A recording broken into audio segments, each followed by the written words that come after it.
जेव्हा राजाच मुसलमान होतो तेव्हा त्याचं राज्य इस्लामिक होतं. बरोबर.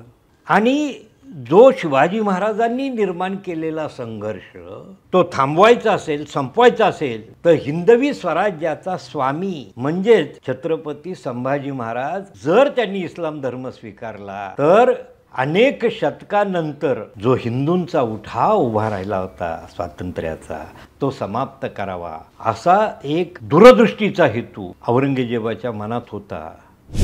इकडं तर संभाजीराजे कैदेत किंवा त्यांना शेवटचं हे झालं होतं, ती बातमी समजलेली होती त्यांच्या हत्येची. आणि मग यादवी होऊ नये म्हणून महाराणी येसूबाईंनी ताबडतोब राजाराम महाराजांचं मंचकारोहण केलं. राज्याभिषेक नाही, राज्याभिषेक हा नंतर होतो. ह्याच व्यवस्थेबद्दल बोलताना छत्रपती शिवाजी महाराजांनी जी सरंजामशाही नाकारली होती ती सरंजामशाही छत्रपती राजाराम महाराजांनी पुन्हा चालू केली. हां, हा अतिशय महत्त्वाचा प्रश्न आहे. हा जो काही जिंजीला राजाराम महाराजांनी जो मुघलांविरुद्ध दिलेल्या लढ्याचं फार मोठं जागतिक महत्त्व आहे. एखाद्या किल्ल्याला एवढा विषम लढा 1000 विरुद्ध 1,00,000, 1000 विरुद्ध 50,000, एक नव्हे 8 वर्ष जिंजीचा वेढा चालू आहे. आणि अशा वेढ्यातून राजाराम महाराज स्वराज्याचा कारभार पाहतायत. छत्रपती राजाराम महाराजांचं निधन झालं सिंहगडावरती.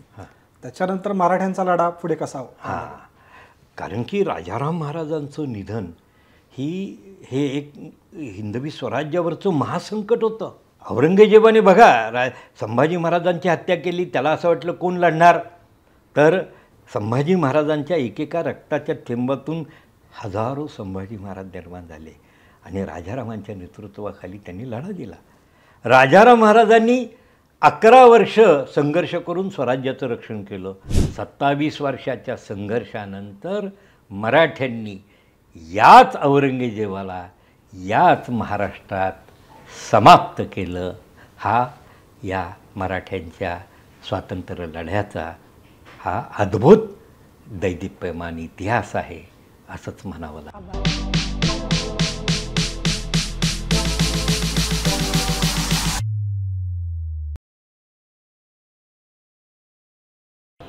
मित्रांनो, उनाड भटकंतीतर्फे दर महिन्याला अतिशय सुंदर अशा ट्रेक्सचं किंवा टूर्सचं आयोजन आपण करत असतो. तर या ट्रेक्स किंवा टूरच्या संदर्भात तुम्हाला जर अधिक माहिती हवी असेल किंवा या ट्रेक्स किंवा टूर्सला तुम्हाला जर जॉईन करायचं असेल तर व्हिडिओच्या खाली डिस्क्रिप्शनमध्ये आम्ही एका व्हॉट्सॲप ग्रुपची लिंक देत आहोत. तो व्हॉट्सॲप ग्रुप नक्की जॉईन करा. नमस्कार. उनाड भटकंती प्रस्तुत ऐतिहासिक मागोवा ह्या पॉडकास्ट सिरीजमध्ये तुमच्या सगळ्यांचं सहर्ष स्वागत. आजचा जो विषय आहे तो इतिहासाशी संबंधित आहे. इतिहास ज्यांच्या अधिकारवाणीतून ऐकावा असे वक्ते आपल्याला लाभलेले आहेत ते म्हणजे पांडुरंग बलकवडे सर. सर नमस्कार. नमस्कार सर. भारत इतिहास संशोधक मंडळाचे सचिव आहेत, शिवचरित्राचे व्याख्याते आहेत, छत्रपती राजाराम महाराज स्मारक मंडळ सिंहगड याचे संस्थापक अध्यक्ष आहेत आणि सर्वात महत्त्वाचं ज्येष्ठ इतिहास संशोधक अशी त्यांची ओळख आहे. आजचा जो विषय आहे छत्रपती राजाराम महाराज यांचा स्वराज्य रक्षणाचा लढा याविषयी आम्ही त्यांच्याशी सविस्तर गप्पा मारणार आहे. सर, औरंगजेबाने छत्रपती संभाजी महाराजांची हत्या केली तुळापूर येथे, तर त्या दरम्यान रायगडावरती काय हालचाली चालू होत्या? आपल्या सगळ्यांना कल्पना आहे की औरंगजेबाने फितुरीने छत्रपती संभाजी महाराजांना 9 वर्ष झालेल्या संघर्षामध्ये आपण जिंकू शकत नाही आणि मग औरंगजेबाने शेवटचं अस्त्र काढलं फितुरीचं. आणि याच फितुरीच्या आधारे त्यांनी छत्रपती संभाजी महाराजांना संगमेश्वरावर कैद केलं, अटक केली आणि संभाजी महाराजांवर त्यांनी फार मोठं दडपण आणलं. त्यांनी 4 प्रकारच्या प्रमुख औरंगजेबाच्या मागण्या होत्या. पहिली मागणी की तू मुघल मराठ्यांच्या ताब्यातले किल्ले जिंकण्यासाठी अतोनात त्यांना कष्ट पडतायत, संघर्ष करावा लागतोय, तर तू छत्रपती आहेत तर मराठ्यांच्या ताब्यातील सर्व किल्लेदारांना तो आज्ञापत्र पाठवून ते किल्ले मुघलांच्या ताब्यात दे असं कृत्य कर. संभाजी महाराजांनी त्याला कुठल्याही प्रकारे प्रतिसाद न देता ते धुडकवलं. दुसरी त्यांनी मागणी केली की मुघल सैन्यातले अनेक सरदार अधिकारी हे संभाजीराजांना फितूर आहेत, त्यांची नावं सांग. संभाजी महाराज त्यालाही नकार दिला. तिसरी मागणी केली की मराठ्यांचा जो खजिना आहे तो कुठं आहे त्याची मला इत्थंभूत माहिती दे. बापरे. संभाजी महाराज त्यालाही नकार दिला. आणि चौथी मागणी की तू इस्लाम धर्म स्वीकार कर. यामागं औरंगजेबाचा हेतू होता, कारण की त्याने अनेक हिंदू राजांना अशा पद्धतीने अत्याचाराने मुसलमान केलं होतं. जेव्हा राजाच मुसलमान होतो तेव्हा त्याचं राज्य इस्लामिक होतं. बरोबर. आणि जो शिवाजी महाराजांनी निर्माण केलेला संघर्ष तो थांबवायचा असेल, संपवायचा असेल, तर हिंदवी स्वराज्याचा स्वामी म्हणजेच छत्रपती संभाजी महाराज जर त्यांनी इस्लाम धर्म स्वीकारला तर अनेक शतकानंतर जो हिंदूंचा उठाव उभा राहिला होता स्वातंत्र्याचा तो समाप्त करावा असा एक दूरदृष्टीचा हेतू औरंगजेबाच्या मनात होता. काश्मीरमध्ये असंच घडलं. काश्मीरच्या राजाने इस्लाम स्वीकारला, आपल्याला विदर्भाच्या राजाने इस्लाम स्वीकारला आणि ती राज्याच्या राज्य इस्लाममय झाली. अफगाणिस्तानच्या राजाने इस्लाम धर्म स्वीकारला, अफगाणिस्तान इस्लाममय झाला. अच्छा. तर हा औरंगजेब ह्यामागं कूटनीती आहे. आणि म्हणून त्याने संभाजीराजांवर हे विचार लादले होते, परंतु संभाजीराजांनी कुठल्याही परिस्थितीत ते स्वीकारले नाही आणि ते धीरोदात्तपणाने त्या बलिदानाच्या सामोरे गेले. आता ज्यावेळेस संभाजीराजांचं बलिदान झालं, हत्या झाली, त्यावेळेस राजधानी रायगडावर काय घडत होतं हे समजून घेणं तेवढंच महत्त्वाचं. त्यावेळेस रायगडावर छत्रपती संभाजी महाराजांच्या राणी पत्नी महाराणी इसुबाई, त्यांचा लहान अगदी 8-10 वर्षाचा मुलगा म्हणजे युवराज शाहू की ज्याचं नाव शिवाजी होतं, आणि छत्रपती शिवाजी महाराजांचा दुसरा छावा पुत्र राजाराम युवराज हे होते. आणि मग आता प्रश्न पडला की आता पुढं काय करायचं. एक तर संभाजी महाराजांच्या सुटकेसाठी प्रयत्न करायचे आणि राजधानी रायगडचं रक्षण करायचं. बरोबर. ज्यावेळेस संभाजीराजांना कैद केल्यानंतर ताबडतोब औरंगजेबाने झुल्फिकार खानाच्या नेतृत्वाखाली मुघलांचं एक प्रचंड मोठं सैन्य राजधानी रायगड जिंकण्यासाठी पाठवलेलं होतं. आणि अशा संकट समयी महाराणी येसूबाईंनी अगदी काय धीरोदात्तपणा आहे, त्यांनी ताबडतोब सर्व कारभाऱ्यांना एकत्र केलं, आपले जे प्रमुख सरदार सेनापती यांना एकत्र केलं, त्यांच्याशी चर्चा केली आणि एक महत्त्वाचा निर्णय घेतला की माझा पुत्र शाहू ज्याला म्हटलं जातं तो शिवाजी हा इतका लहान आहे की तो प्रत्यक्ष राज्य कारभार करण्याच्या क्षमतेचा नाही. आणि म्हणून कोणीतरी राज्याचा आता राज्यकर्ता तो नेतृत्व करणारा असायला हवा. आणि म्हणून त्यांनी आपले दीर लहान होते राजाराम महाराज, त्यांनी सांगितलं, त्यावेळेस राजाराम महाराज 18-19 वर्षाचे, त्या मुलाला सांगितलं, त्या तरुणाला, की आता तूच मराठी राज्याचं ह्या स्वराज्याचं नेतृत्व करायचं आहे. आणि एक आपल्याकडं राज्यशास्त्राचा नियम आहे की कुठल्याही राजाच्या मृत्यूनंतर त्या सिंहासनावर योग्य व्यक्तीला बसवून त्याचं मंचकारोहण करावं लागतं, सिंहासन रिकामं ठेवता येत नाही. आणि मंचकारोहण किंवा त्याला राजा जाहीर केल्यानंतरच तो एक छोटासा धार्मिक विधी असतो, तो झाल्यानंतरच राजाला अग्नी देता येतो. बापरे. इकडं तर संभाजीराजे कैदेत किंवा त्यांना शेवटचं हे झालं होतं, ती बातमी समजलेली होती त्यांच्या हत्येची, आणि मग यादवी होऊ नये म्हणून महाराणी येसूबाईंनी ताबडतोब राजाराम महाराजांचं मंचकारोहण केलं. राज्याभिषेक नाही, राज्याभिषेक हा नंतर होतो. आणि सगळ्यात महत्त्वाचं, राजाराम महाराजांनी आपल्या वहिनींचं हे जे राजकीय धोरण जे त्यांनी सुचवलं ते स्वीकारलं, परंतु त्यांनी असं म्हटलं की ही गादी माझ्या भावाची आहे, भरताची गादी आहे, ही राजाची, म्हणजे माझ्या प्रभू रामचंद्राची जशी भरताने प्रभू रामचंद्रांच्या पादुका सिंहासनावर ठेवून अयोध्येचा कारभार पाहिला, तसं हे माझ्या मोठ्या भावाचं राज्य आहे, संभाजीराजांचं राज्य आहे. आणि त्याचा वारस हा युवराज शिवाजी उर्फ शाहू आहे. आणि त्याच्या वतीने मी हे मराठी राज्य किंवा ह्या हिंदवी स्वराज्याचा कारभार करणार आहे असं म्हणून ते मंचकारोहण, म्हणजे त्यांचं मंचकारोहण झालं आणि त्यांनी हिंदवी स्वराज्याचा छत्रपती म्हणून त्या कारभाराची जबाबदारी, स्वराज्याच्या रक्षणाची जबाबदारी स्वीकारली, हे आपल्याला दिसून येतं. छत्रपती राजाराम महाराज मंचकारोहणानंतर जिंजीकडे वळाले, त्यानंतर त्यांनी महाराष्ट्रातला राज्यकारभार कसा चालवला? आता ज्यावेळेस राजाराम महाराजांचं मंचकारोहण झालं आणि मग महाराणी येसूबाईंनी सर्व मंडळींशी चर्चा करून एक महत्त्वाचा निर्णय घेतला, अतिशय महत्त्वाचा. काय निर्णय घेतला की सगळं राजकुटुंब रायगडावर एकत्र राहणं धोक्याचं आहे. बरोबर. अशा वेळेस, कारण की रायगड किल्ला जर शत्रूच्या ताब्यात गेला तर सगळं राजकुटुंब कैदेत जाईल, म्हणून तो धोका टाळण्यासाठी महाराणी येसूबाईंनी एक महत्त्वाचा निर्णय घेतला.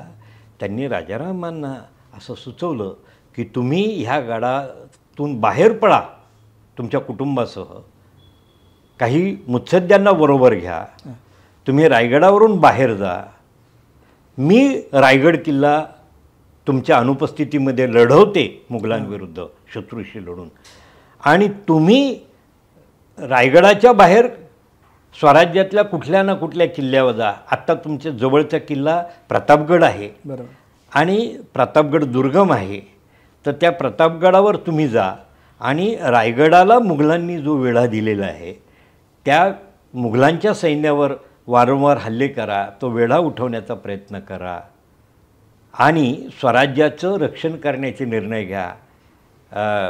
मुघलांच्यापासून त्यांनी मराठ्यांच्या किल्ल्यांचे, आपल्या स्वराज्यातली किल्ल्यांचं रक्षण करा, स्वराज्याचा कारभार पहा. आणि सगळ्यात महत्त्वाचं म्हणजे जर तुम्हाला स्वराज्यात राहता येणार नसेल तर तुम्ही कर्नाटकामध्ये जा. आणि अशा पद्धतीचं एक मोठं धोरण महाराणी येसूबाईंनी आणि राजाराम महाराजांनी एकत्र बसून ठरवलं. आणि त्या धोरणाप्रमाणे राजाराम महाराज आपल्याबरोबर आपलं कुटुंब आणि काही महत्त्वाच्या व्यक्ती, त्यामध्ये काही सरदार आणि काही मुत्सद्दी कारभारी, त्यांना आपल्याबरोबर घेतलं आणि ते त्या औरंगजेबाच्या जुल्फिकार खानाच्या मुघलांच्या वेढ्यातून सही सलामत बाहेर पडले. ते प्रतापगडला गेले आणि प्रतापगडला राजाराम महाराज गेले हे समजल्याबरोबर मुघलांचं एक मोठं सैन्य त्यांनी प्रतापगडाला वेढा दिला. आणि त्यावेळेस मुघलांचा पहिला वेढा बसलेलाच होता. राजाराम महाराजांना पहिल्यांदा प्रतापगडाला जो मुघलांनी वेढा दिला होता त्या वेढ्यावर हल्ला करावा लागला आणि त्यांचा पराभव करून ते प्रतापगडात गेले. ती बातमी मुघलांना, औरंगजेबाला कळाली. मग औरंगजेबाने मोठं सैन्य पुन्हा प्रतापगडाला वेढा द्यायला पाठवलं. मग राजाराम महाराजांनी प्रतापगडावरून मुघल सैन्याशी प्रतिकार केला, पण त्यांच्या असं लक्षात आलं की आपण प्रतापगड दीर्घकाळ लढू शकत नाही, कारण की त्याला लागणारी रसद, दारुगोळा, धान्य, मनुष्यबळ हे अपुरं पडायला लागलं. आणि त्यांनी रायगडाला मुघलांनी जो वेढा दिला होता तो वेढा उठवण्यासाठी काही सैन्य पाठवून त्यांच्यावरही हल्ले केले होते. परंतु आता हा संघर्ष त्यांना इथं राहून अवघड आहे, अशक्य आहे. आणि मग त्यांनी निर्णय घेतला की आपल्याला शिवाजी महाराजांनी दक्षिणेत एक मोठं स्वराज्य निर्माण केलं आहे, तर त्या स्वराज्यामध्ये जाऊन आपल्याला तिकडं जाणं भाग आहे. आणि त्याच्यामागं एक वेगळं धोरण होतं की मुघलांविरुद्ध एक मोठी आघाडी उभी करता येईल. म्हणजे महाराष्ट्रापासून जिंजीपर्यंत हा जो हजारो किलोमीटरचा भाग आहे, ह्या 2 भागामध्ये सत्ता केंद्र निर्माण करता येईल आणि मुघल सैन्याचं, त्यांच्या लष्कराचं आपल्याला विभाजन करता येईल. आणि अशा पद्धतीने एक वेगळ्या लष्करी धोरणाप्रमाणे मग राजाराम महाराज दक्षिणेत कर्नाटकाकडे निघाले. ही त्यांच्याही पाठलागावर सैन्य होतं आणि औरंगजेबाने जागोजागी कर्नाटकातल्या, दक्षिण भारतातल्या, म्हणजे कर्नाटक, आज आपण ज्याला तामिळनाडू म्हणतो, तोही भाग त्या राज्याचाच भाग होता. आणि त्या सगळ्या भागाला आपल्या मराठ्यांच्या इतिहासामध्ये कर्नाटक म्हटलेलं दिसतं. आज तो भाग तामिळनाडूमध्ये आहे. आणि अशा पद्धतीने मग राजाराम महाराज दक्षिणेत निघाले. शत्रू त्यांचा पाठलाग करत होता. स्थानिक अधिकाऱ्यांना सूचना असल्यामुळे ते देखील आपल्या राज्यातून, आपल्या भागातून राजाराम महाराज जात आहेत का ह्याच्यावर लक्ष ठेवून होते. मग राजाराम महाराजांनी वेषांतर केलेलं होतं. आणि अशा विपरीत परिस्थितीत राजाराम महाराज 550 लोकांसह आपल्याला कर्नाटकामध्ये गेले. आणि मग तिथल्या स्थानिक जे हिंदू राज्यकर्ते होते की ज्यांनी शहाजीराजांनी, शिवाजी महाराजांनी या परकीय यवनी सत्तांपासून या छोट्या छोट्या हिंदू संस्थानिकांचं रक्षण केलं होतं. त्यांचा एक संघ स्थापन केला होता. त्या सगळ्यांचं त्यातल्या विश्वासू संस्थानिकांचं सहकार्य घेऊन राजाराम महाराज 1600 जवळजवळ 81मध्ये जिंजीच्या त्या मोठ्या आणि अतिशय एक दुर्गम आणि एक अतिशय भक्कम आणि अतिशय विस्तृत असलेल्या की एक बालेकिल्लामध्ये, सपाटीमध्ये, आणि 3 बाजूला त्रिकोणासारखे 3 उत्तुंग सुळक्यांवर, डोंगरांवर त्यांचे बालेकिल्ले, 3 बालेकिल्ला, आणि मध्ये एक भुईकोट, दुर्गम असा भुईकोट किल्ला, अशी या जिंजीच्या किल्ल्याची रचना आहे. आणि त्या किल्ल्यामध्ये राजाराम महाराज आश्रयाला गेले. आणि मग पुढं तिथून त्यांनी 8 वर्ष राजाराम महाराजांनी मुघलांविरुद्ध संघर्ष केला. यातून 2 गोष्टी आपल्याला कळतात. एकतर स्वराज्यामध्ये आपल्याकडे काही किल्ले होते, ते किल्ले सोडून राजा महाराज जिंजीपर्यंत का गेलं याचं उत्तर आपल्याला मिळालं. दुसरी गोष्ट, छत्रपती शिवाजी महाराजांची आग्र्याहून सुटका जेवढी रंजक आहे तेवढीच छत्रपती राजाराम महाराजांचा तो प्रवास. अगदी. कारण की राजारामांना जाताना एका त्या धर्मशाळेत ते उतरलेले होते. आणि तिथं शत्रूच्या किंवा काही लोकांच्या लक्षात आलं की ही कुठली तरी एखादी मोठी व्यक्ती आहे, हे साधू नाही आहेत. बरोबर. साधूचं रूप घेऊन गेले होते, परंतु हे साधू दिसत नाहीत. आणि मग त्यांनी शत्रूला बातमी दिली आणि शत्रूने छापा घातला. परंतु राजाराम महाराज किती काळजी घेत होते की कुठंही ते काही तासाच्या वरती राहत नव्हते. आणि तिथून ते निघून गेले आणि त्याच वेळेस छापा पडला. आणि त्या छाप्यामध्ये राजाराम महाराजांच्या जवळ असणारी काही व्यक्ती, म्हणजे खंडोबल्लाळ हा आणि त्याचा भाऊ त्या वेढ्यामध्ये तिथं शत्रूच्या त्या छाप्यामध्ये सापडले. त्यांनी अतोनात हाल केले, परंतु खंडोबल्लाळांनी कुठंही ते व्यक्त केलं नाही आणि त्या छळाच्या सामोरे गेले. त्याचा परिणाम शत्रूला वाटलं की ह्यांचा आणि राजाराम महाराजांचा काही संबंध नसावा. आणि अशा म्हणूनच आपण खंडोबल्लाळ त्यांना स्वामीनिष्ठ म्हणतो की बाळाजीवजी चिटणीस ज्यांना संभाजी महाराजांनी हत्तीच्या पायी दिले, त्यांचाच पुत्र खंडोबल्लाळ, त्याच खंडोबल्लाळने गोव्याच्या स्वारीच्या वेळेस संभाजी महाराजांचे प्राण वाचवले होते. त्या मांडवी नदीच्या पुरामध्ये संभाजी महाराजांचा घोडा आणि संभाजी महाराज वाहत असताना आपला जीव धोक्यात घालून खंडोबल्लाळाने संभाजी महाराजांचे प्राण वाचवले होते. आणि त्याच खंडोबल्लाळाने राजाराम महाराजांच्या रक्षणासाठी मुघलांनी जो त्यांचा छळ केला अतोनात, तो सहन केला, परंतु राजाराम महाराजांविषयीची बातमी शत्रूला कळू दिली नाही.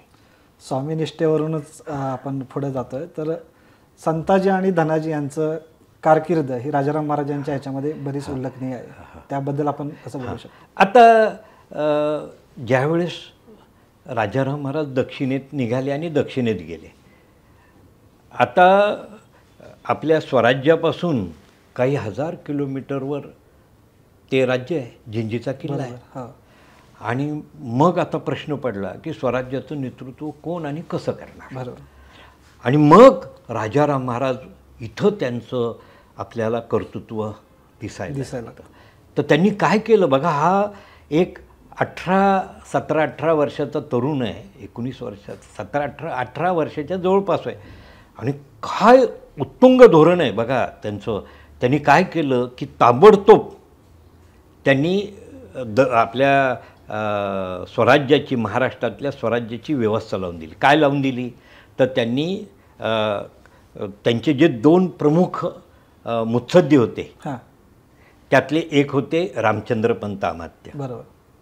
दुसरे होते शंकराजी नारायण सचिव, बरोबर. म्हणजे हे स्वराज्याचे सचिव होते, ते अमात्य होते, अष्टप्रधान मंडळात. अष्टप्रधान. मग त्यांनी रामचंद्रपंत अमात्यांना सांगितलं की कोल्हापूरपासून साताऱ्यापर्यंतच्या स्वराज्याचं कारभार तुम्ही पाहायचा. हां. आणि साताऱ्यापासून पुण्यापर्यंतचं जे स्वराज्य आहे बरोबर. त्या स्वराज्याचा कारभार शंकराजी नारायण पंत सचिवांनी पाहायचा. अच्छा. हे 2 कारभार यांच्यासाठी, ह्या 2 कारभाऱ्यांना हा स्वराज्याचा भाग विभागून दिला.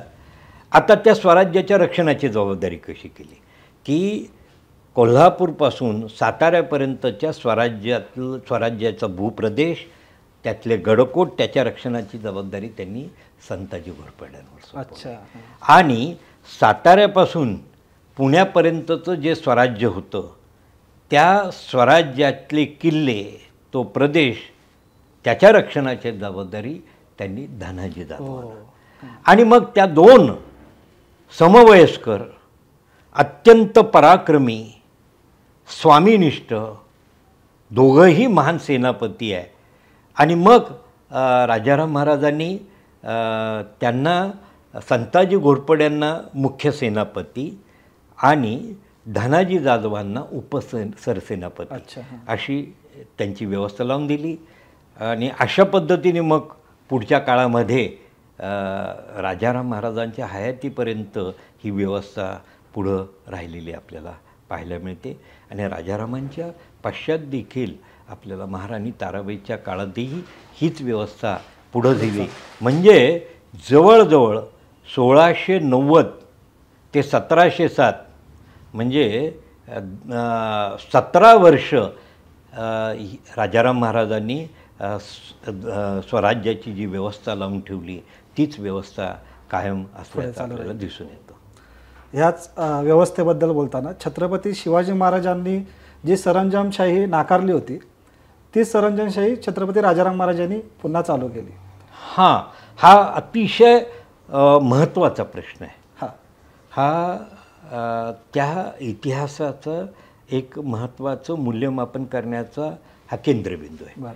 आपल्या सगळ्यांना माहिती आहे की शिवाजी महाराजांनी जे स्वराज्य निर्माण केलं, तर ते स्वराज्य निर्माण करत असताना त्यांनी भारतीय आणि जागतिक, एक प्रकारे भारताच्या किंवा तत्कालीन 17व्या शतकातल्या सर्व राज्यव्यवस्थेचा अभ्यास केला होता. अच्छा. आणि त्यांचं असं लक्षात आलं होतं की इथं जी काही सरंजामशाही निर्माण झाली, म्हणजे जहागीरदार बरोबर आणि इनामदार, म्हणजे पूर्वी इथं सर्व, म्हणजे ती मुघलांची राज्य असेल, निजामशाही असेल, आदिलशाही असेल, कुतुबशाही असेल, या सर्व राज्यव्यवस्थेमध्ये तो बादशाह आपल्या सरदाराला, तो सरदार आपलं सैन्य घेऊन बादशाहाच्या सेवेमध्ये येतो. म्हणजे कुठलीही व्यक्ती, सरदार हा स्वतः काही आपलं सैन्य दल उभं करतो. म्हणजे शहाजीराजांच्या पंधरी समजा एक 5000 सैनिक त्यांनी स्वतः जमवलेले, 12 मावळात त्यांनी स्वतःचं एक पथक निर्माण केलं, त्यांच्याशी एकनिष्ठ असणारे. आणि या सैनिकांचे 5,000 सैनिकांसह ते कधी आदिलशहाच्या सेवेत जातात, कधी निजामशहाच्या सेवेत जातात, कधी मुघलांच्या सेवेत जातात. आता ह्या 5,000 सैनिकांचा खर्च, खरं तर पगार आणि शहाजीराजांचा पगार हा त्या राज्यकर्त्यांनी दिला पाहिजे. पण ते काय करतात की त्यांचा पगार न देता त्यांना जी जहागीर ठरवतात, बाबा शहाजीराजांना त्यांनी 5 लाख रुपये ठरवले, तर 5 लाख रुपये रोख न देता ते 5 लाख रुपये महसूल असलेला भूप्रदेश शहाजीराजांना तोडून देतात. त्यालाच आपण शहाजीराजांकडे बघा, पुणे, इंदापूर, सुपे परगणा आणि बारामावळ ही जहागीर शहाजीराजांना दिली होती निजामशाहीनी, तीच आदिलशहानी दिली. आता यात काय होतं, शहाजीराजांसारखा एखादा क्वचितच एक आदर्श राज्यकर्ता असतो की जो आपल्या जहागिरीमधल्या त्याचे चांगलं आदर्श राज्य लोकांना लोककल्याणकारी उभं करतो. परंतु इतर मात्र जहागीरदार हे अत्यंत अत्याचारी, आणि मग ते काय करतात की आपल्याला मिळालेल्या जहागिरीतून जास्तीत जास्त उत्पन्न मिळवण्यासाठी फार मोठा महसूल गोळा करतात, मोठा कर लावतात प्रजेवर. आणि तो कर वसूल करण्यासाठी तो जर होऊ शकला नाही, आसमानी संकट, सुलतानी संकट, त्यामुळं जर शेतकरी ती प्रजा सरकारचा महसूल देऊ शकत नसेल तर मग त्या प्रजेवर अन्याय अत्याचार होत होते, त्यांची घरदारं लुटली जात होती, ती जप्त केली जात होती. एवढं करून थांबत नव्हते, तर त्या स्त्री पुरुषांना शत्रूच्या प्रजेला कैद करायचं आणि जनावरांसारखं बाजारामध्ये विकून टाकायचो. इथं जनावरांच्या सारखे इथं स्त्री पुरुष लहान मुलांचे बाजार भरत होते आणि यातून हे शासनकर्ते उत्पन्न करतोय. आता बघा, या सरंजामशाही, एखाद्याला इनाम द्यायचं, जहागीर द्यायचे, याचा एक आणखी दुष्परिणाम होत होता. आणि तो म्हणजे काय, तर हे यामुळं केंद्रीय सत्ता दुबळी होत होती आणि हे आपले सैन्य घेऊन कधीही शत्रूला जाऊन मिळत होते. आणि ह्या सगळ्या अन्यायी अत्याचारी धोरणांचा परिणाम एकेकाळचा हा संपन्न भारत, आज आपल्याला माहिती की हजारो वर्षापासून भारत एक समृद्ध देश होता आणि तो कृषीप्रधान देश होता आणि एका समृद्ध शेतीमुळे भारत संपन्न झालेला होता आणि म्हणूनच त्याला आपण सुवर्ण भारत म्हणत होतो. परंतु इथल्या ह्या इस्लामिक शासनकर्त्यांमुळे, पोर्तुगीजांमुळे त्यांच्या 66% कर, तुम्हाला आश्चर्य वाटेल किती कर होता, तर 50% अधिक 16% जिजिया, 66% कर होता. आणि हिंदूंविषयीचा कर वेगळा, मुसलमानांना कर वेगळा.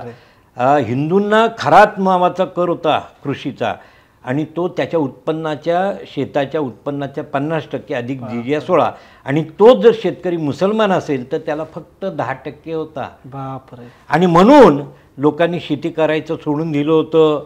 आणि मग तुम्हाला शिवाजी महाराजांच्या ज्यावेळेस त्यांनी आपलं जीवन म्हणजे हे कार्य सुरू केलं त्यावेळेस हिंदुस्थानामध्ये काय परिस्थिती होती त्याचं वर्णन आपल्याला इथं आलेले समकालीन युरोपियन प्रवासी इतिहासकारांनी लिहून ठेवलं आहे. मग ते ॲबेकेरे, बर्निये, कॉस्मादिगार, डॉक्टर फ्रायर, ही सगळी मंडळी इथं भारताचं वर्णन करतात आणि ते सांगतात एकेकाळचा हा कृषीप्रधान संपन्न भारत ह्या अन्यायी अत्याचारी सत्तांमुळे पूर्णतः उद्ध्वस्त झालेला आहे आणि शत्रू आपला प्रदेश, शत्रूच्या प्रदेशावर हल्ले करून तोही जाळून बेचिरा करायचा आहे. आपल्याला माहिती आहे की शहाजीराजांच्या पुण्याच्या जहागिरीवर आदिलशाही सत्तेने आक्रमण करून पुणे जाळून बेचिरा केलेलं आहे आणि इथं गाढवाचा नांगर फिरलेला आहे. अशा पद्धतीने देश उद्ध्वस्त झालेला होता. आणि सगळ्यात महत्त्वाचं म्हणजे 17व्या शतकात भारतामध्ये फक्त 30 ते 40% शेतजमीन लागवडीखाली होती, 60% शेतजमीन पडीक पडलेली होती. राष्ट्रीय उत्पादन 30-40% आलेलं होतं आणि म्हणूनच हे राज्यकर्ते आणखी अन्याय अत्याचार करत होते.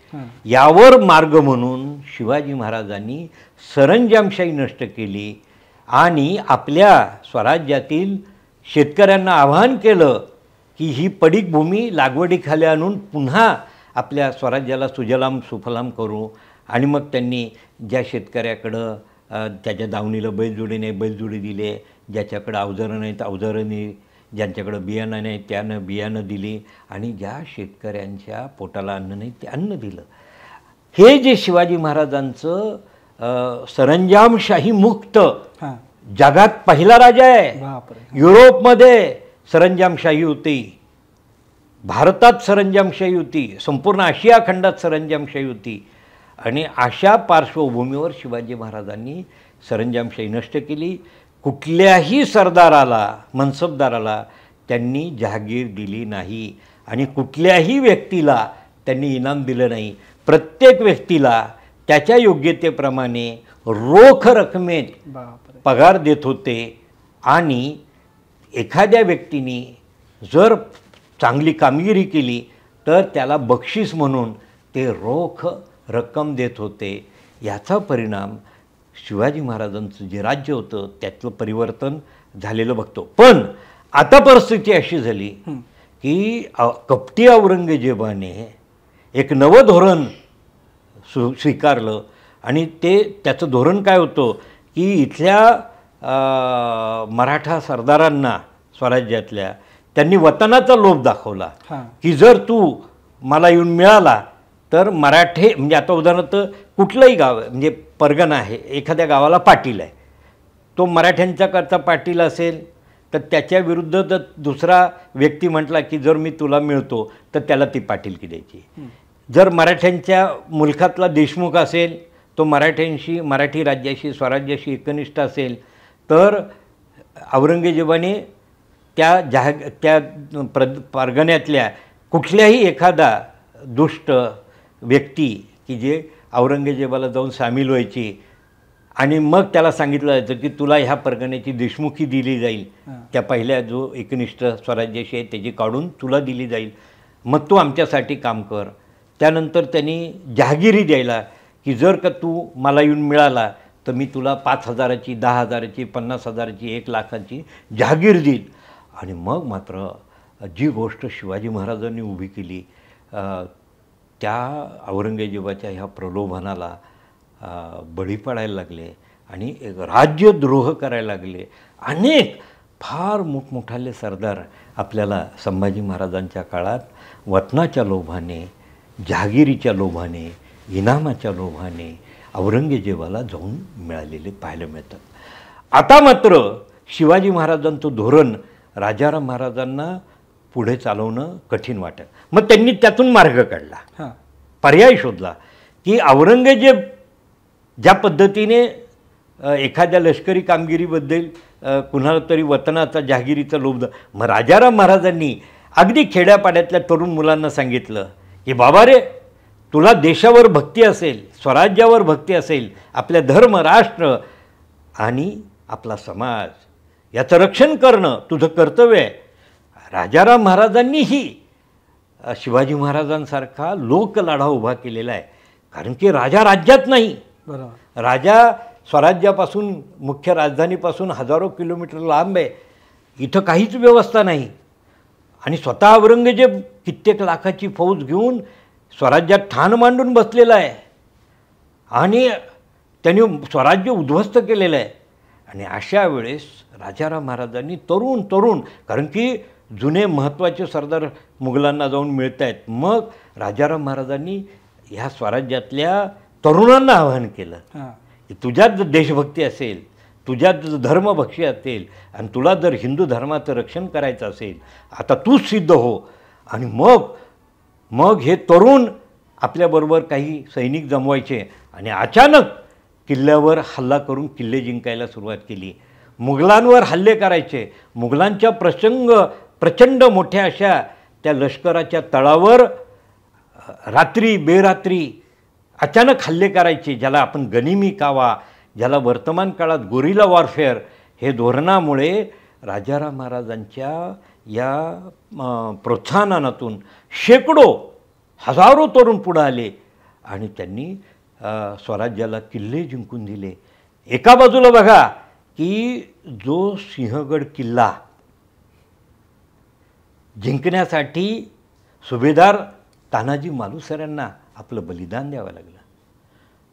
जो कोंढाणा सिंहगड जिंकण्यासाठी जोधपूरचा राजा जसवंत सिंग 20,000चं सैन्य घेऊन 4 महिने सिंहगडाच्या पायथ्याशी वेढा देऊन बसलेला आहे, तरी देखील त्याला कोंढाणा सिंहगड जिंकता आला नाही. असा कोंढाणा उर्फ सिंहगड नावजी वलकवड्यांनी फक्त 300-400 मावळ्यांनीशी एका रात्रीत आषाढ शुद्ध अष्टमी दुर्गाष्टमी 1 जुलै 1693 या दिवशी फक्त 300-400 मावळ्यांना घेऊन सिंहगड किल्ला जिंकून दिला. असे तानाजी मालुसऱ्यासारखे नावजी वलकवड्यांसारखे शेकडो तरुण खेड्यापाड्यात निर्माण झाले. आणि मग प्रश्न असा पडला की ह्या युद्धात जर एखादा कामी आला, जर मला बलिदान द्यावं लागलं तर मग माझ्यापुढं माझ्या कुटुंबाचं काय, हा प्रश्न पडला. आणि मग राजाराम महाराजांनी सांगितलं, काळजी करू नका, जर एखाद्या किल्ला जिंकताना तुम्हाला बलिदान द्यावं लागलं तर तुमच्या कुटुंबाला मी एक गाव देतो. जर तुम्ही एखादी एवढी मोठी कामगिरी केली तर तुमच्यात परिवर्तन करण्यासाठी आम्ही तुम्हाला गावं देऊ. नावजी वलकवड्यांनी मी उदाहरण सांगतोय, माझे बलकवडे म्हणून नाही, हे उदाहरण आहे प्रत्येकात. ते कसं आहे बघा, नावजी वलकवड्यांनी लोहगड जिंकला, नावजी वलकवड्यांनी असा सिंहगड जिंकला, नावजी वलकवड्यांनी कोरेगड जिंकला, नावजी वलकवड्यांनी सुधागड जिंकला. आणि त्या कामगिरीबद्दल राजाराम महाराजांनी त्यांना 3 गावं इनाम दिली. दारवली पौडच्या शेजारी, पवनमावळातलं तिथं दारवली, सावरगाव आणि हवेली तर्फातलं मुलखेड, ही 3 गावं दिली. आता मी काय सांगतो ते ऐका, हे फार महत्त्वाचं आहे की हा स्वराज्याच्या आणि राजाराम महाराजांचा धोरणाचा भाग आहे. हे 3ही गावं मुघलांच्या ताब्यात आहे. जरी राजाराम महाराजांनी किल्ले जिंकले, त्यांना जरी ही 3 गावं इनाम मिळाली, तरी ती इनामाची गावं, त्या गावांवर मुघलांचा ताबा आहे. म्हणजे पहिल्यांदा काय करावं लागेल तर मुघलांना इथून बाहेर घालावं लागेल आणि मग ती 3 गावं मिळणार होती. पण यातून काय झालं की त्या तरुण लोकांनी विचार केला, काही नाही, आज ना उद्या आम्ही मुघलांना इथून घालवणार आहे. एवढा आत्मविश्वास आहे. बघा, शिवाजी महाराजांनी जो विचार निर्माण केला, तर मुघल तर काही दिवसाचे धनी आहेत, आज ना उद्या आम्ही त्यांना पराभूत करून बाहेर काढणार आहोत आणि मग माझ्या कुटुंबासाठी जे काही मला मिळालं इनाम ते मला मिळणार आहे. म्हणजे एक प्रकारे प्रत्यक्षात त्या लोकांना, मग राजाराम महाराजांना हे धोरण ठेवायला काहीच हरकत नव्हतं की तुम्ही स्वराज्य जिंकून घ्या, स्वराज्य इथं रक्षण करा, मुघलांचा पराभव करा आणि मुघलांचा पराभव झाल्यानंतर आम्ही तुम्हाला देतो. आणि यातून शेकडो वीरांनी फार मोठे पराक्रम केलेले आपल्याला पाहायला मिळतात. आणि एक प्रकारे औरंगजेबाला शहबाला, औरंगजेबाने एक सरदार फितवला तर त्या सरदाराचं वतन, त्या सरदाराचा प्रदेश राजाराम महाराजांनी स्वराज्याशी एकनिष्ठ असलेल्या त्याच्याच भाऊबंदाला द्यायला सुरुवात केली.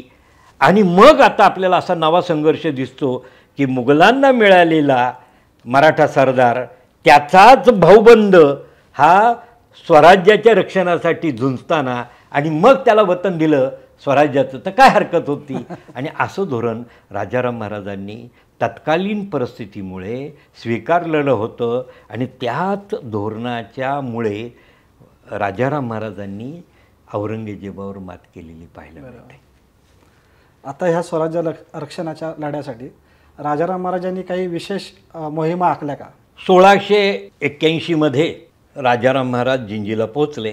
राजाराम महाराज जिंजीत पोचल्यानंतर झुल्फिकार खानाला, ज्याने रायगड किल्ला जिंकला होता, त्यालाच मोठं सैन्य देऊन आणि त्याच्याबरोबर आपले युवराज म्हणजे त्यांनी शहजादे पाठवले होते, कधी आज्जम कधी मुअज्जम, आणि पहिल्या कधी 1,00,000चं सैन्य, कधी 50,000, कधी 40,000, कधी 20,000.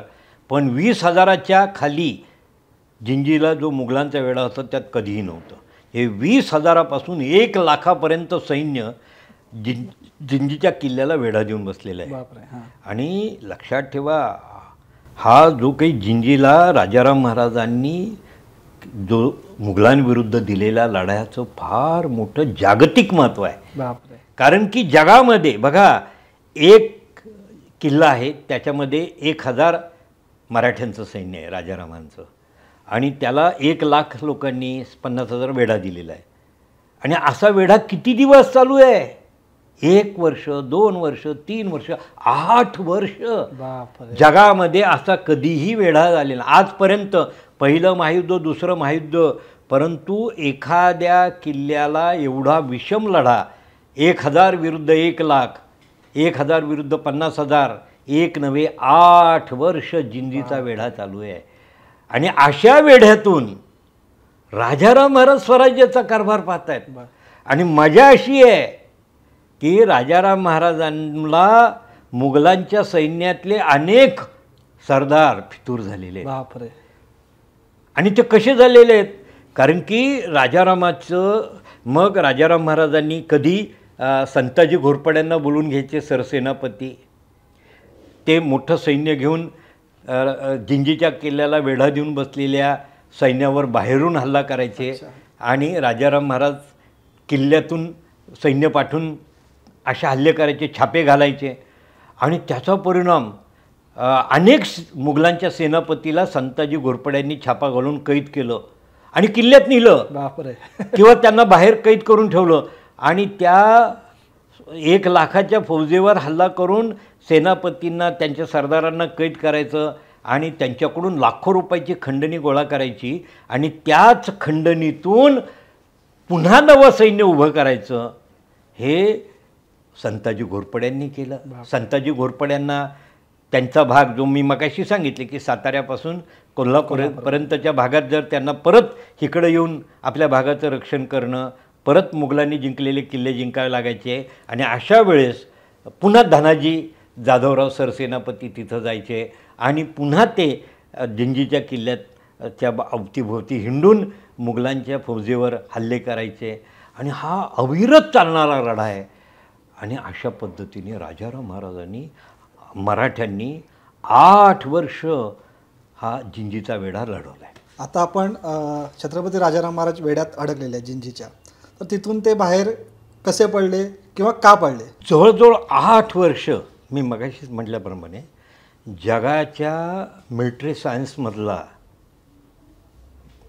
हे सुवर्ण इतिहास आहे की कसं युद्ध करावं, गनिमी कावा काय, ज्याला आज आपण गोरिला वॉरफेअर म्हणतात, ते या सगळ्या जिंजीच्या वेढ्यातून आपल्याला पाहायला मिळतं. मराठ्यांची युद्धनीती आणि मराठ्यांनी मुघलांवर कसा विजय मिळवला, कशी मात केली. बरोबर.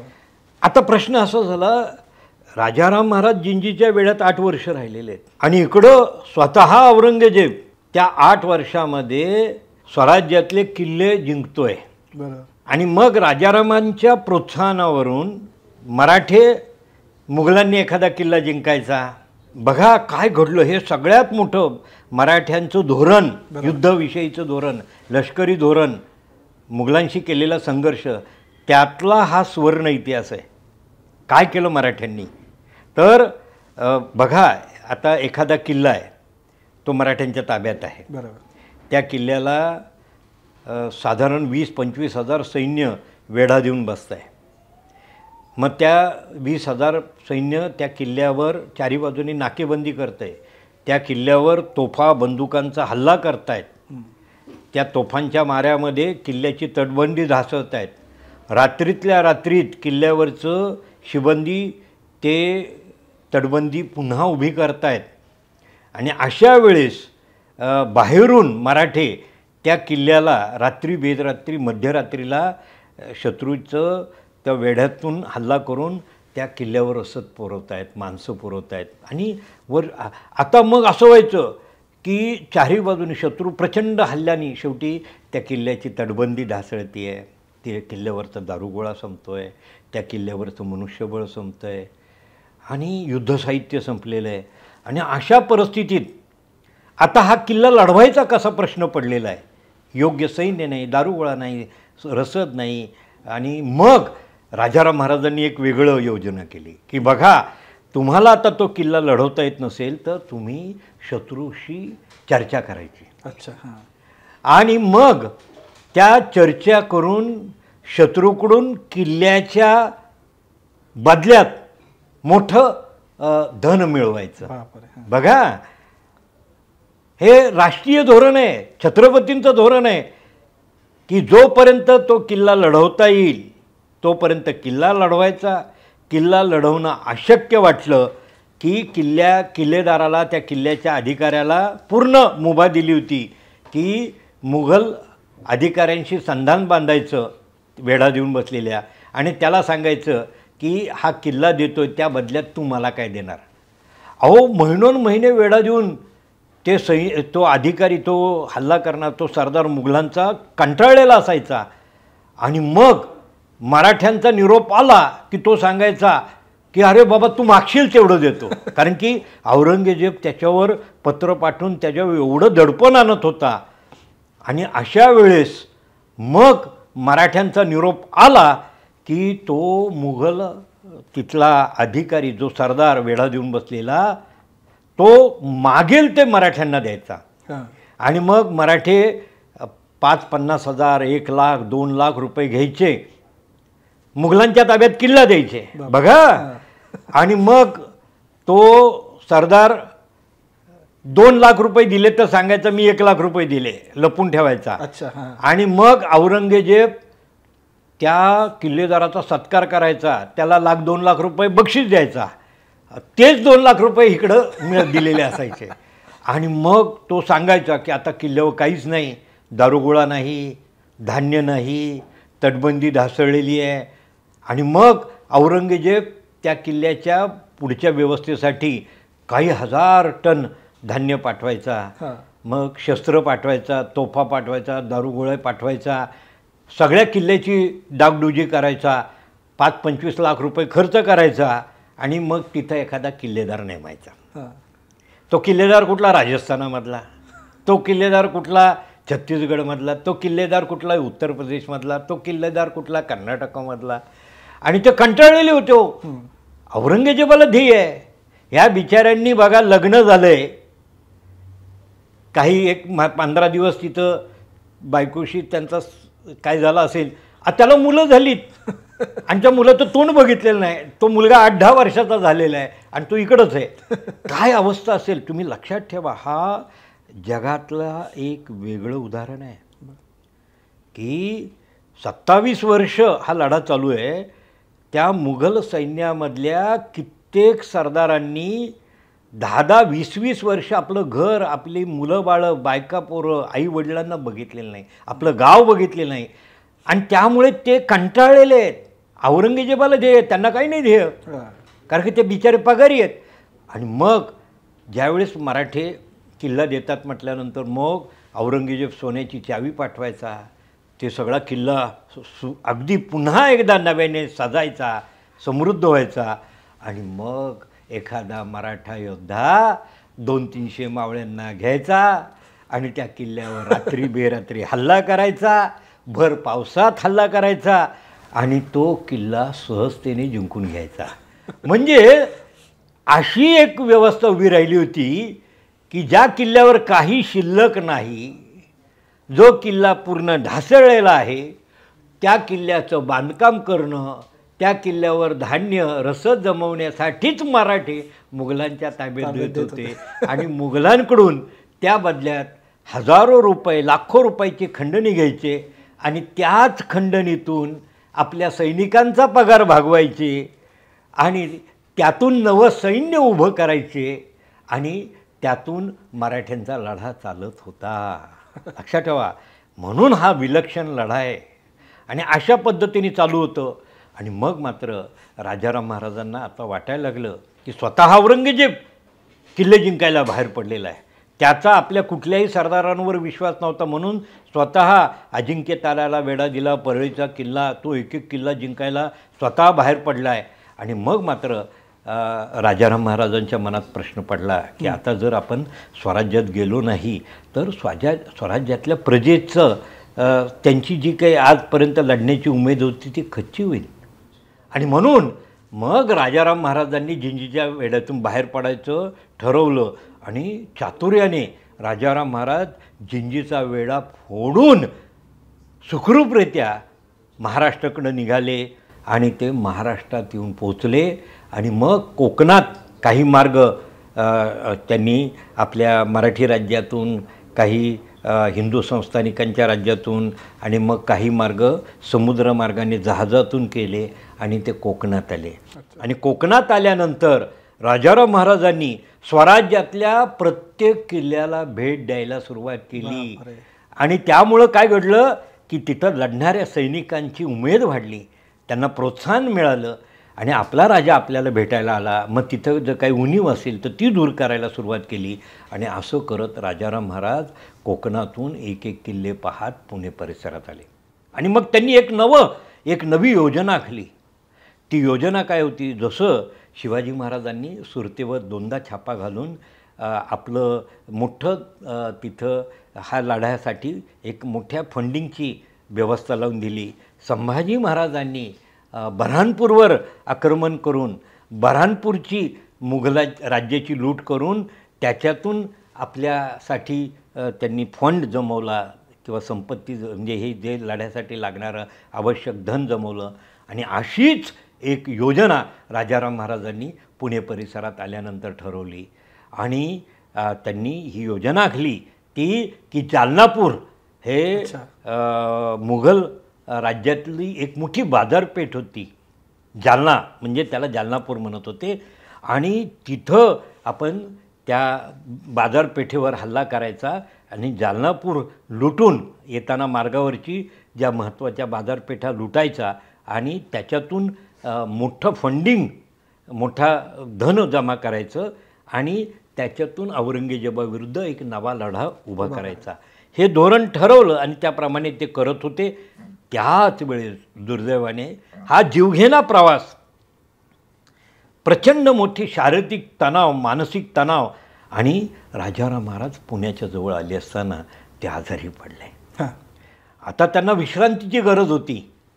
आणि अशा वेळेस त्यावेळेस नुकतंच नावजी बलकवड्यांनी कोंढाणा म्हणजे सिंहगड जिंकून घेतलेला होता. आणि मग त्या सिंहगडाच्या आश्रयाला राजाराम महाराज आले. त्यावेळेस परिस्थिती फार वाईट होती. राजगड किल्ला, जुनी राजधानी मुघलांच्या ताब्यात आहे. रायगड किल्ला मुघलांच्या ताब्यात आहे. पुरंदर किल्ला मुघलांच्या ताब्यात आहे. म्हणजे ए ग्रेड दर्जाचे किल्लेच नाही आहेत. आणि छोट्या छोट्या किल्ल्यांवरून मराठे लढत आहेत. आणि मग राजाराम महाराज सिंहगडावर विश्रांतीसाठी आले. परंतु दुर्दैवाने त्यांचा आजार वाढत गेला. आणि त्यातच 3 मार्च फाल्गुन वद्य नवमी 1700 साली राजाराम महाराजांचं फक्त वयाच्या 29व्या वर्षी दुःखद निधन झालं. शिवरायांचा हा दुसरा छावा स्वराज्य रक्षणासाठी 11 वर्ष संघर्ष करत शेवटी स्वराज्याच्या एकाच ध्यासाने शेवटी मृत्यूच्या सामोरे गेला. छत्रपती राजाराम महाराजांचं निधन झालं सिंहगडावरती. त्याच्यानंतर मराठ्यांचा लढा पुढे कसा?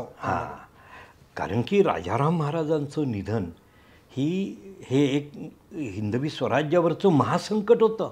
औरंगजेबाने बघा संभाजी महाराजांची हत्या केली. त्याला असं वाटलं कोण लढणार, तर संभाजी महाराजांच्या एकेका रक्ताच्या थेंबातून हजारो संभाजी महाराज निर्माण झाले. आणि राजारामांच्या नेतृत्वाखाली त्यांनी लढा दिला. राजाराम महाराजांनी 11 वर्ष संघर्ष करून स्वराज्याचं रक्षण केलं. दुर्दैवाने फक्त वयाच्या 29व्या वर्षी राजाराम महाराजांचं निधन झालं. आणि आता मात्र कोण? औरंगजेबाला वाटलं संपलं युद्ध. पण काय घडलं बघा, एक नवा इतिहास, नवा अध्याय लिहिला गेला. आणि अशा वेळेस कारण की संभाजी महाराजांचे युवराज शाहू मुघलांच्या कैदेत आणि राजाराम महाराजांची मुलं 2 मुलं होती.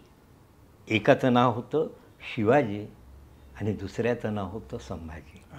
राजाराम एक होता ताराबाईंपासून झाला तो शिवाजी थोरला आणि राजाराम महाराजांच्या दुसऱ्या पत्नी राजसबाई त्यांच्यापासून झाला होता संभाजी. आणि राजाराम महाराजांच्या एक पत्नी होत्या त्यांचं नाव होतं अंबिकाबाई की ज्या सरसेनापती प्रतापराव गुजरांची त्यांची कन्या होती पण तिला मुलगा नव्हता.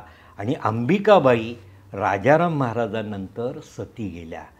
आणि आता पुढं काय अशा वेळेस महाराणी येसूबाईंसारखीच ही विधवा तरुणी महाराणी ताराबाई स्वराज्य रक्षणाला उभी राहिली.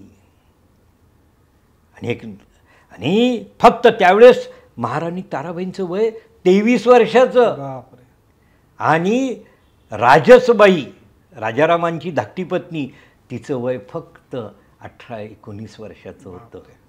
आणि मग ताराबाई ती हंबीरराव मोहित्यांची कन्या 23 वर्षाची एक विधवा तरुणी जगातल्या सगळ्यात बलाढ्य औरंगजेबाशी उभ्या राहिल्या.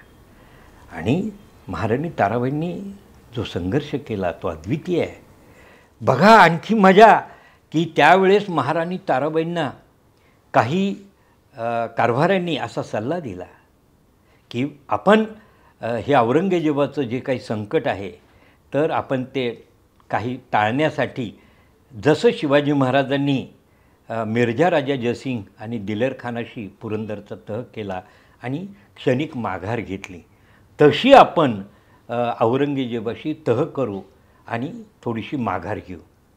आणि म्हणून राजाराम महाराजांच्या निधनानंतर महाराणी ताराबाईंनी औरंगजेबाशी एक तहाचा प्रस्ताव पाठवला की तुम्ही हे युद्ध थांबवा, तुम्हाला आम्ही काही भूप्रदेश देतो, काही किल्ले देतो आणि तुम्ही हे युद्ध थांबवून उत्तरेकडं निघून जा. औरंगजेब काय म्हणतो की नाही नाही नाही असं नाही जमणार, तू स्वतः शरण ये, मला सगळे किल्ले माझ्या ताब्यात भूप्रदेश ताब्यात दे आणि मग मी ठरवेल की तुला काय द्यायचं काय द्यायचं नाही. आणि मग हे ऐकल्यानंतर ताराबाई संतापली, अरे सगळं जर तुला द्यायचं तर मग आम्ही कशासाठी. आणि मग त्यांनी निरोप दिला ताराबाईंनी की आता आपली भेट रणांगणावर. आणि मजा सांगतो 7 वर्ष महाराणी ताराबाईंनी संघर्ष केला 1700 सालापासून 1707 सालापर्यंत. शेवटी औरंगजेब इतका 90 वर्षाचा आहे, 27 वर्ष इथं लढतोय, ह्याच महाराष्ट्रात आला आहे. आणि मग मात्र औरंगजेब पूर्ण निराश झालेला होता. आणि त्याच निराशेमध्ये औरंगजेबाने महाराणी ताराबाईंकडं तहाचा प्रस्ताव पाठवला आहे. आणि त्यात तो म्हणतो की तू फक्त माझं आधिपत्य मान्य कर, मला तुझं राज्य नको, मला तुझे किल्ले नको. मराठ्यांनी मुघलांचं मांडलिकत्व स्वीकारावं, काही किल्ले आणि काही प्रदेश द्यावेत, मी हा तह करून माझ्या मायदेशी जातो. परंतु ताराबाईंनी सांगितलं नाही, आता फक्त एकच, एकतर स्वराज्य राहील किंवा औरंगजेब राहील. आणि त्याचाच परिणाम निराश झालेला औरंगजेब 27 वर्ष लढूनही शिवाजी महाराजांनी निर्माण केलेलं हे छोटंसं स्वराज्य आपण जिंकू शकलो नाही. आणि याने तो जो काही निराश झाला होता आणि त्याच निराशेमध्ये 20 फेब्रुवारी 1707 नगरजवळ भिंगार या गावामध्ये औरंगजेबाचं निधन झालं. 27 वर्षाच्या संघर्षानंतर मराठ्यांनी याच औरंगजेबाला याच महाराष्ट्रात समाप्त केलं. हा या मराठ्यांच्या स्वातंत्र्य लढ्याचा हा अद्भुत दैदिप्यमान इतिहास आहे असंच म्हणावं लागेल. औरंगजेबाचा मृत्यू झाल्यानंतर त्याच्या निधनानंतर काय झालं? औरंगजेबाचं निधन हे हिंदुस्थानच्या इतिहासाला कलाटणी देणारी घटना ठरली. औरंगजेबाच्या मृत्यूनंतर परंपरेप्रमाणे त्याच्या मुलांमध्ये सत्ता संघर्ष सुरू झाला आणि या सत्ता संघर्षामध्ये शाहू महाराजांची सुटका झाली. 17 वर्ष मुघलांच्या कैदेमध्ये असलेला युवराज शाहू संभाजी महाराजांचे पुत्र त्यांनी सुटका करून घेतली आणि ते स्वराज्यात आले. दुर्दैवाने त्यावेळेस काही काळ महाराणी ताराबाई आणि शाहू राजांमध्ये क्षणिक संघर्ष झाला आणि मग शाहू महाराजांनी संपूर्ण स्वराज्याची धुरा आपल्या खांद्यावर घेतली. आणि मजा बघा की त्यात छत्रपती शाहू महाराजांच्या मार्गदर्शनाखाली सरसेनापती खंडेराव दाभाडे आणि मराठी राज्याचे पेशवे पंतप्रधान बाळाजी विश्वनाथ पेशवे यांनी फक्त औरंगजेबाच्या निधनानंतर 12 वर्षामध्ये 1719मध्ये दिल्लीवर आक्रमण करून दिल्ली जिंकून घेतली.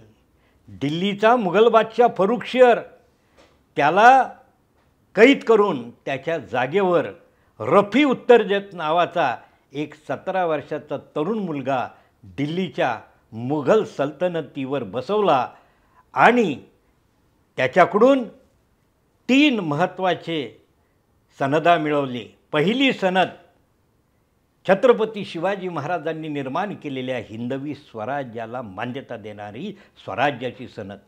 दुसरी सनद जे मुघलांच्या दख्खनचे 6 सुबे बऱ्हाणपूरपासून कन्याकुमारीपर्यंत जे 6 सुबे होते त्या 6 सुब्याची चौथाई म्हणजे एकूण महसुलाच्या 25% चौथा भाग हा मराठ्यांना मिळण्याचा अधिकार. आणि तिसरी सनद सरदेशमुखी म्हणजे दक्षिण भारताचा बऱ्हाणपूरपासून कन्याकुमारीपर्यंतच्या मुघलांच्या 10 सुब्याच्या महसुलाचा 10वा भाग मराठ्यांना प्राप्त होण्याचा अधिकार मिळवला.